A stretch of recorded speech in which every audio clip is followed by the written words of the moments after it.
Hello everyone, welcome back to my channel Muskan Psychology Network, and today we would be talking about the important dates in Unit 1. Unit 1 is Emergence of Psychology. We will not waste much of the time and get into it. The first comes the academic departments of psychology. Now, the first department of psychology in India was formulated known as University of Calcutta under the guidance of N. Sengupta in 1916. Just a fun fact, I am from University of Calcutta, and these are the pictures I had taken which during the reunion this time. And yeah, in the next slide also I would have, this is the library and this is the assessment and counseling chambers. Almost a privilege to be part of the first department of psychology in India. Next, coming 1943, it is the Mysore University, which was formulated under the guidance of M.V. Gopalasamy. And then 1946, University of Madras, coming to University of Patna in 1950. Then comes 1955, All India Institute of Mental Health, now called as NIMHANS. So let's recap: 1916, CU, then 1943. There's a very big jump between these, almost 30 years. 1943, we have Mysore University. Then just after 3 years, 1946, we have University of Madras. Then University of Patna in 1950, and 1955, we have NIMHANS. Next, we will be talking about the important journals and hospitals and organizations relating to psychiatry and psychology, mainly psychology. In 1923, it comes the Indian Science Congress.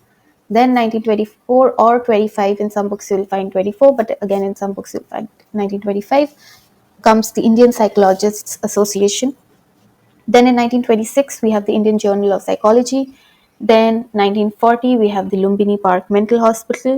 1947, we have the Samiksha Journal, and 1956, the UGC is formulated, which is the University Grants Commission. Now, this particular date from here becomes very important, which is 1956.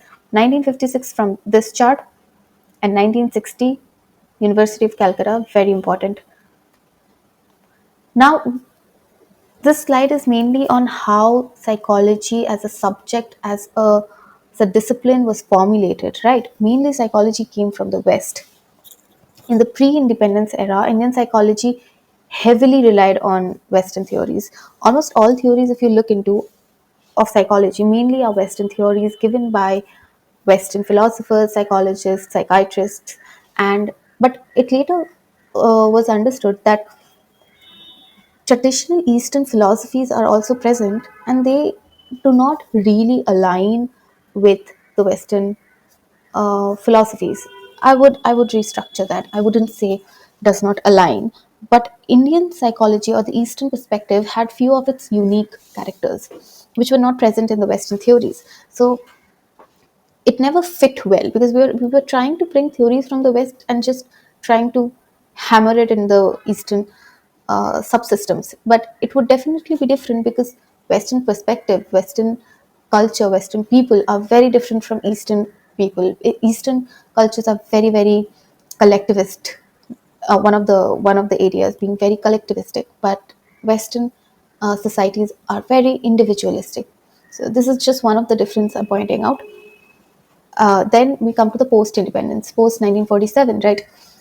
So there was a lot of uncertainty regarding where the discipline is going, what the discipline will shape into, and debates started arising between the spiritual metaphysical ideas, again from the Eastern perspective, and the scientific empirical methods. We will understand later in few other videos that what do I mean by empirical methods. But now just understand scientific empirical methods, very westernized concept, and then spiritual metaphysical ideas, a very, very Eastern concept. What kind of clinical work, basically the discipline of clinical psychology, what kind of clinical work would be done, and what kind of research would be formulated, what kind of theories would be formulated. These were a bit dicey, right? We were still not very sure where the discipline is going, which direction it would lead to.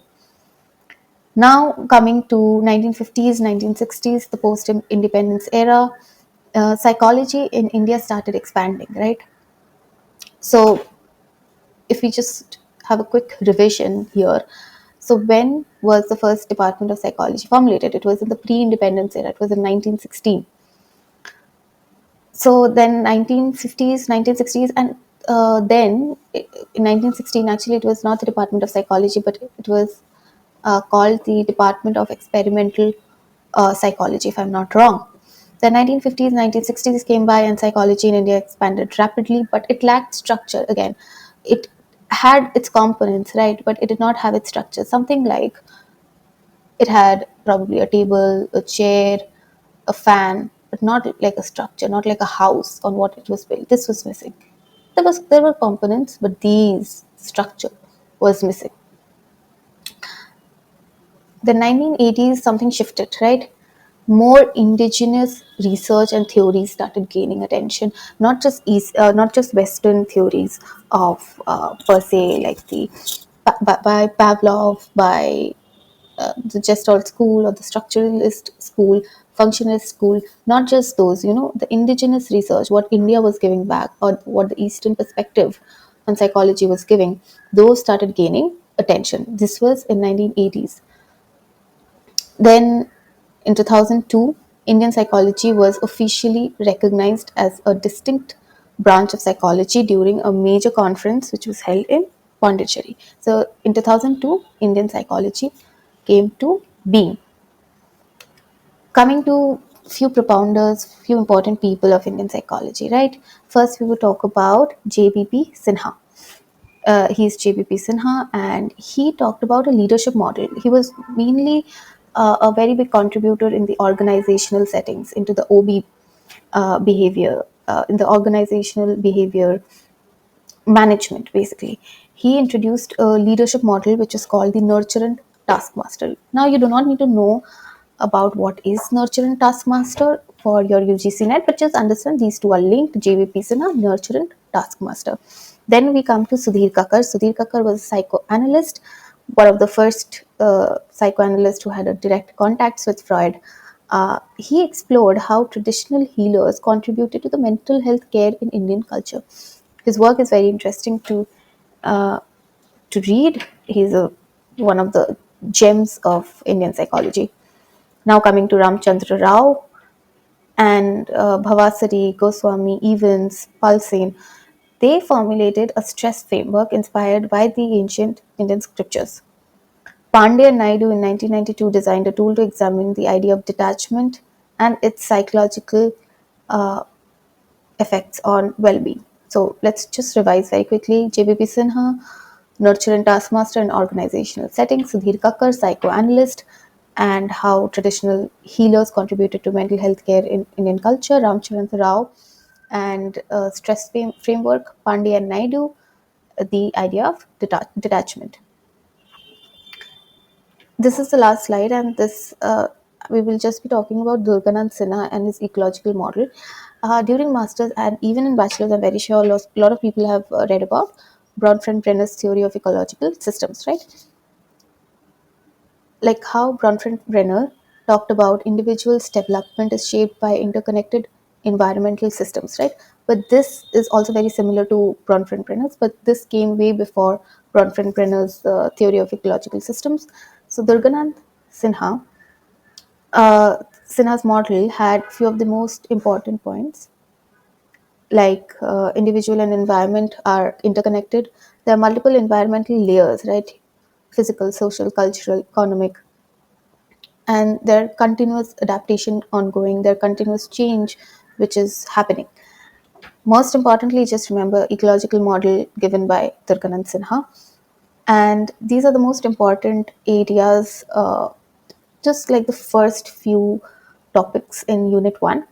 And I've put a link down below if you need any help regarding UGC Net, and if you need any personalized guidance, even that is available.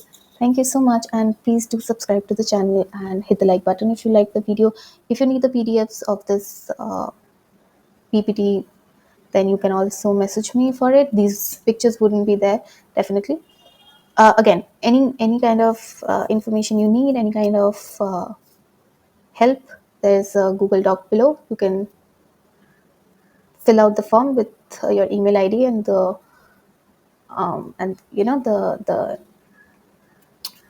the kind of help you would want, and I would get back to you. Thank you so much.